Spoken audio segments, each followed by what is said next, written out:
Hello അസ്സലാമു അലൈക്കും. അപ്പോൾ എൻ്റെ പുതിയ വീട്ടിലേക്ക് ഏവർക്കും സ്വാഗതം. അപ്പോൾ ഇന്ന് ചിക്കൻ കുഴിമന്തിയാണ് ഉണ്ടാക്കുന്നത്. അപ്പോൾ അതിന് വേണ്ട സാധനങ്ങളൊക്കെ റെഡിയാണ്. ക്യാപ്സിക്കം, അതുപോലെ തന്നെ മസാലകൾ, സൺഫ്ലവർ ഓയിലാണ് ഉണ്ടാക്കുന്നത്. സൺഫ്ലവർ ഓയിലാണ് ഇതിന് ടേസ്റ്റ് കൊടുക്കുന്നത്. പിന്നെ പ്രധാന ഹൈലൈറ്റ് ചിക്കൻ ക്യൂബ്സാണ്. 2 ക്യൂബ്സ് എടുത്തിട്ടുണ്ട്. അപ്പോൾ ഞാൻ 1.5 കിലോ അരിക്കാണ് വെക്കുന്നത്.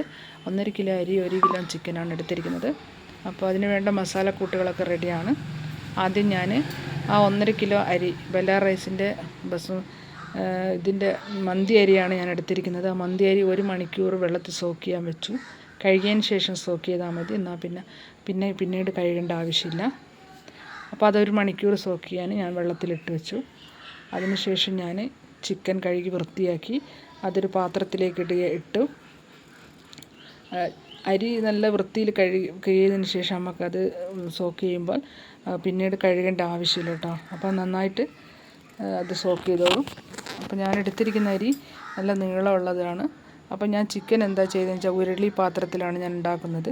അപ്പോൾ ഞാനത് ഉരുളി പാത്രത്തിൽ ആദ്യം ചിക്കൻ ഇട്ടു. അതിൻ്റെ മേലെ ചിക്കൻ ക്യൂബ്സ് ഇട്ടു, ക്യാപ്സിക്കം മുറിച്ചിട്ടു. പിന്നെ ഉള്ളി ഓപ്ഷനാണ്, ആർക്കും ഇഷ്ടമില്ലെങ്കിൽ ഇടണ്ട. പിന്നെ ഇത്തിരി മുളക് പൊടിയും മഞ്ഞൾപ്പൊടിയും, ഉപ്പ് ചിക്കൻ ക്യൂബ്സിലുള്ളത് കൊണ്ട് കുറച്ചാണ് ഇട്ടിരിക്കുന്നത്. അങ്ങനെ അതൊരു 3/4 മണിക്കൂർ മാഗ്നേറ്റ് ചെയ്യാൻ വെച്ചു. ഉപ്പ് ആവശ്യത്തിന് ഇട്ടാൽ മതി, ചിക്കൻ ക്യൂബ്സിൽ തന്നെ കുറേ ഉപ്പുണ്ട്.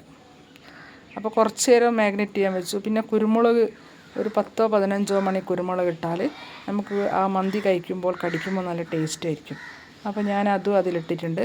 അങ്ങനെ അത് ഒരു 3/4 മണിക്കൂർ മാഗ്നേറ്റ് ചെയ്യാൻ വെച്ചതിന് ശേഷം വിറകടുപ്പിൽ നിന്നാണ് ഉണ്ടാക്കുന്നത്. നന്നായിട്ട് മൊരിഞ്ഞ് പൊരിച്ചെടുത്ത് 2 ഭാഗം മൊരിഞ്ഞിട്ട്, അപ്പോൾ ഓരോ ഭാഗത്തും നന്നായിട്ട് തീ കത്തി വേകുന്നത് കൊണ്ട് നന്നായിട്ട് പൊരിഞ്ഞ് കിട്ടിയിട്ടുണ്ട്.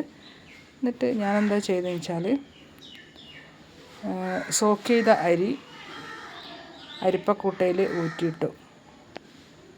ഊറ്റിയിട്ടതിന് ശേഷം അത് വെള്ളം തിളച്ചു. ആ വെള്ളത്തിൽ ഞാൻ കുറച്ച് പട്ടയും ഉപ്പിൻ്റെ പൊടിയും പിന്നെ ലേശം സൺഫ്ലവർ ഓയിലാണ് ഒഴിച്ചിരിക്കുന്നത്. പിന്നെ ഉപ്പ് ആവശ്യത്തിന് ഇട്ടിട്ടുണ്ട്. തിളച്ച് കഴിയുമ്പോൾ ഞാനതിലേക്ക് അരി ഇടാൻ പോവുകയാണ്. ഈ കുതിർത്തി വെച്ച അരി കഴുകി ഞാൻ വൃത്തിയാക്കി വെള്ളം തോരാൻ വെച്ചിട്ടുണ്ട്. അപ്പോൾ അതിലേക്ക് ഇട്ട് നന്നായി തിളക്കണം. തിളച്ച് ഒരു പകുതി 3/4 വേഗമാകുമ്പോൾ ഞാനത് ഊറ്റുകയാണ്. വറ്റിക്കുകയല്ല, വെള്ളത്തിൽ വറ്റിച്ചെടുക്കുകയല്ല, ഊറ്റിയെടുക്കുകയാണ് ചെയ്യുന്നത്. അങ്ങനെ ഞാൻ അരി ഇടാൻ പോവുകയാണ്.